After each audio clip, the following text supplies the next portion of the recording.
নানানভাবে মানুষের অধিকার লুণ্ঠন করা হয়েছে। আমরা ভোট দিতে পারিনি 15 বছর, ভাতের অধিকার, কথা বলার অধিকার ছিল না। অথচ এই মানবাধিকার হলো মানুষের জন্মগত অধিকার, এটাকে ক্ষুণ্ণ করার কোনো সুযোগ কারো নেই।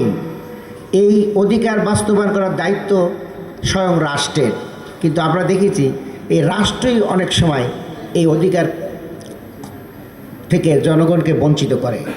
আজকে আমরা আধুনিক বিশ্বে মানবাধিকারের কথা বলছি, কিন্তু আমরা যদি দেখি 1400 বছর আগে আমাদের প্রিয় নবী সাল্লাল্লাহু আলাইহি সাল্লাম বিদায় হজ্জের ভাষণের দিন তিনি বলছিলেন, আজকে মানবতাকে সমুন্নত করা হলো, কালোর উপরে সাদা, সাদার উপরে কালোর কোনো ভেদাভেদ থাকবে না, সবার উপরে মানুষ, এটাকে সমুন্নত করতে হবে, এটাই হলো ইসলামের বিধান।